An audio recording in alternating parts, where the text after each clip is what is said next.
most agents will not survive 2026. And it's not going to be because we're losing deals to AI, or we don't have the right systems in place, or, the market or anything like that. The truth is, most agents will not survive 2026 if they don't make this one adjustment in their relationships that can take them to the next level. Let's chat about this. So, as you know, I'm Jeremy Kane. I've sold some homes in my day, and now I coach agents across all the boards. And the truth is, I had to figure out what my zone of genius was. And after a long time, and after figuring it out and dealing with it, I realized that one of my biggest strengths is managing those relationships and connecting people to the people that actually matter. So what's the one thing you need to do in 2026 to ensure that you are in the business in 2027? It's actually care about people from a position of helping them no matter what it is, even if it's not selling or not buying. But in general, just caring about people will take it a long way. Let's break this down. As we see every single day, there's the fear mongering of AI replacing so many jobs, and real estate agents are absolutely on the chopping block when it comes to this. The truth is, AI will take a small portion of the business year by year, and eventually it may be possible. But here's the deal. The biggest transaction of people's lives, right? The biggest transfer of wealth, all of the things have to do with real estate. And the truth is that you're not sitting here, managing your financial solutions with entry-level AI. You look to an expert. You want somebody in your corner that does it every single day that's there, right? The expert is not the solution. The care is the solution. Caring about those clients and having them reach out for advice. Not that they're, just getting a canned response from the internet that's scouring the market or whatever, but an actual compassionate human on the other end. And this is across the board. No matter what industry you're in, especially in the business industry at the higher purchase points, you need to understand exactly what your clients want and need so that you can care for them appropriately, right? And sometimes it's surface level. Sometimes it's like, hey, I want to sell the house. One of my biggest attributes is I go to a listing appointment with just a couple things in hand, no CMA, nothing else. But my only sole goal is to hear what the client, whether it's a buyer or a seller, actually wants done. How they feel, why they're doing it, and what their next steps are key factors in building trust when it comes to these clients. And the truth is that AI is built to make you happy, right? Anything you say, they're like, oh yeah, that's a great idea. And then they spit something out and you say, that's not what I meant. And they're like, oh yeah, I knew that, right? I see that now. And they spit something else out. AI is a powerful tool, but it does not have the empathy and the care for people's unique situations, especially when it comes to real estate in a little bit difficult market that we can capitalize on as professionals in this industry. So what does caring actually mean? Sometimes it means not, pushing them to put their house on the market. Recently I had a client who I've dealt with a long time, and I know exactly their situation, right? I know where they want to be. I know what they like to do. I know their lifestyle. Well, they had a kid, right? And their lifestyle and stuff, they were like, this is a little bit too busy of a street, a little bit too busy of an urban area for us to have a kid out there riding bikes. And I said to them, yes, we can make this happen, but what happens if we hold on to this? Because in 16 years, when that kiddo is, up and at 'em and out of the house, you're going to want this house right here that you live in. And the truth is, it's probably going to be a lot more expensive at that time.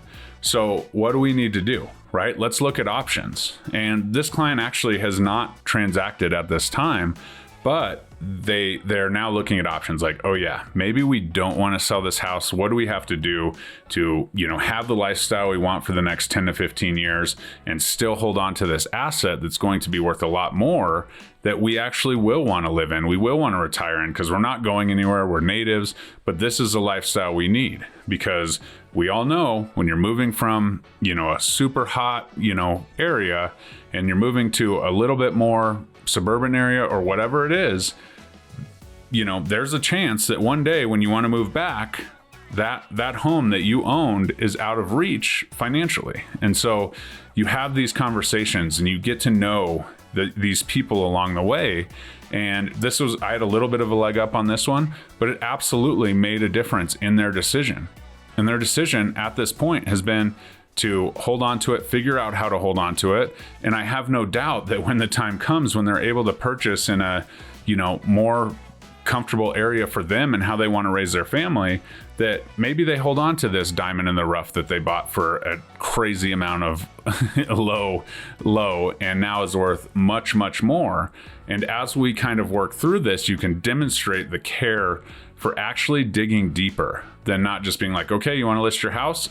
Here's the documents. Please sign them before I leave because I don't want to lose you. And I'm going to put a sign in the yard and we're off to the next. You have to understand the life cycle of a client. And if you don't know them, or you're just meeting them for the first time, you can very easily demonstrate your ability to care at a deeper level by just simply asking them questions. What's your plan? What's your plan after the kiddos are, out of the house? What's this look like? And you can start to be an advisor that they build trust in because you care. So the truth is, as agents, 2026 isn't about, more hustle and getting more clients and doing all the things. It's about building a true database of people that you can pour into, that they know that you actually care, right? It's about having a higher standard. It's about being more relational and less transactional. And I'm here to tell you that I talk to agents all the time that have to sell houses to put food on the table. And the truth is that this is definitely a long-term, process. If I had $1 for every time people said, well, Jeremy, you have a huge sphere and, it's easy to you because your phone just rings. Well, my phone just rings, not because I went to high school here and elementary school here and college an hour away, but my phone rings because people know that I'm going to properly educate them and get to know exactly what their goals are to make sure that we make the right moves. Because building wealth through real estate is absolutely awesome. I've done it personally. I've helped hundreds of people do it, in business. But the truth is that building wealth is a very fine line in real estate. And if we're very transactional and we're not forward thinking, that's when things come to a head. If you're looking at it and you're asking, what could I sell my house for? And what could I do here? And what's my monthly payment going to be? If you're asking the computer that, it's just going to spit out information that they're going to be like, okay, cool. Like, so my idea works. Like, what agent should I call? Right? Because now the AI is the trusted source, and next thing you know, the house is on the market, and they don't even know anything happened until 15 years down the road, and they're like, okay, cool, I need to go back to my AI and say, hey, I want to get in this neighborhood, how do I do it? And they can't do it, right? Because maybe this neighborhood scaled and maybe it didn't, or whatever, or maybe it fell off and they don't want to live there anymore. That's all the keys. But if you hold the title to the home when those things start to happen, and you're a trusted agent that's helping them through that and keeping an eye on the market and seeing what that looks like, there's going to be opportunities to grow wealth with this house or this house as they go. And so honestly, it's just about figuring out what the goals are and what they need, and then stepping back and not being quick, not being like, okay, this is next step, stager's coming, this is what's going on, and thinking about the bigger picture. Because the bigger picture that you can think about and be a couple steps ahead of where they're going, right? It's sales all day long, but it's a little bit different because it's not pushy sales. If you're a couple steps ahead and you bring up this idea and you say, we can still do this, but what if we do it this way? Game over. They're not going to AI for anything that comes real estate. They're calling you.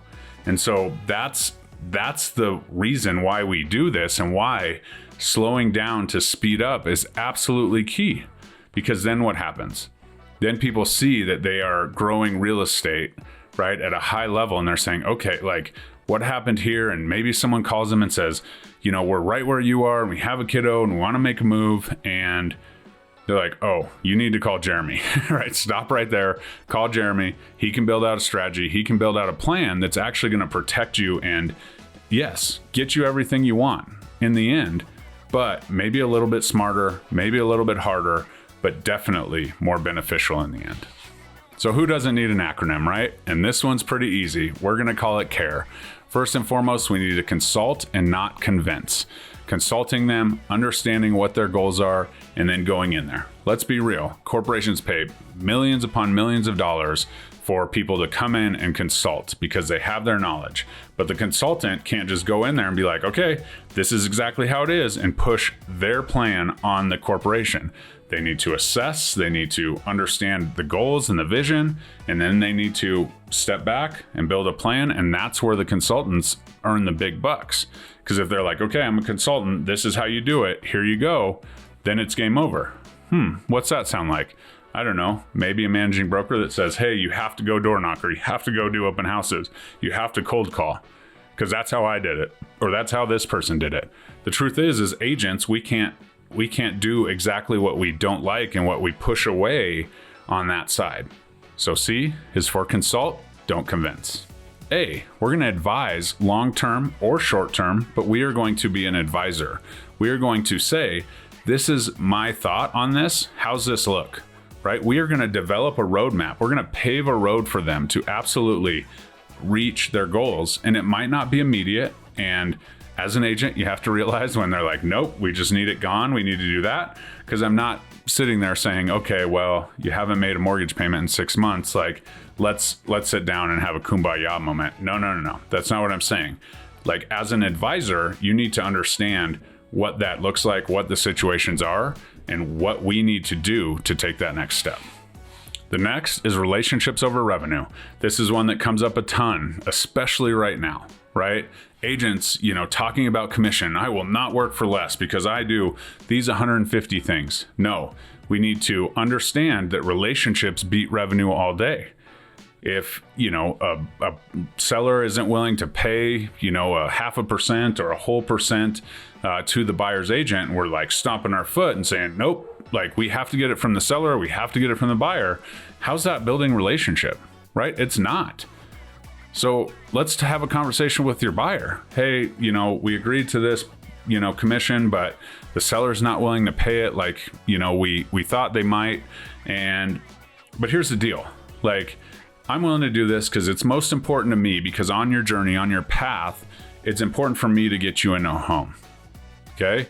And I'm not going to stand in the way, right? If I'm standing in the way and I maybe put a stop sign in the transaction altogether, or I say, hey, like this, let's work this out. Let your friends know that I'm actually, caring about getting into a home. Well, me losing that $1,500 or $2,000 on a 0.5%, or, them referring me endless amounts of clients that are in their same position. I mean, that's a no-brainer when you really step back and look at it. $2,000 or a $20,000 commission next month when, their best friend is in the same position and buy a house. Like, we have to think about this logically, and we have to always put relationships over revenue. And the final one, my favorite, extend beyond closing, right? We have to continue to help and advise beyond the closing. Yes, I understand you're not under contract, but if we are an advisor and we can maintain a relationship, think about it with buyers, right? Here's the situation with buyers. They just purchased a $500,000 house. This is an asset, probably the largest that they own, or at least the largest lump sum of money that grows on the whole amount versus just what they put into it. Heck, they could put no money into it if it's a VA loan or down payment assistance, but they're still building appreciation in addition to principal buy down on that home. Can we make bad decisions, especially if we're in that low down payment? Could we, get ourselves into a situation where we've painted a house our favorite color of pink and, something happens in life where we have to unload that? Yes. Well, that makes it a little harder if it's a special color of pink and we have to list it for top dollar. You thought you were going to be there for 30 years, but the truth is you're not.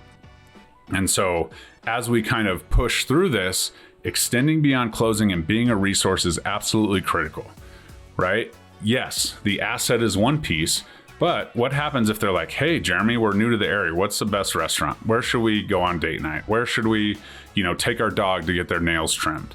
All these things. And the more that you are able to be a resource, you have a connection, you have a guy, you have a gal for every single piece, then you become more than just a real estate agent. You become an advisor to them and a real piece of their life.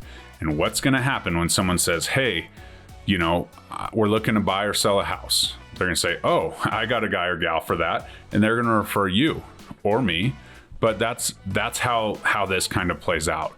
So we want to turn every transaction into 5, 10, 15 transactions through the life of that relationship so that we can extend our business and your phone rings versus having to go chase a lead down or, you know, make your calls or pound the phone or pound the pavement or record your videos or whatever it is. Yes, continue doing those things. We always want new business and new relationships, but if you manage that one new relationship the right way, eventually you won't have to do those things that seem so daunting to you to build your business.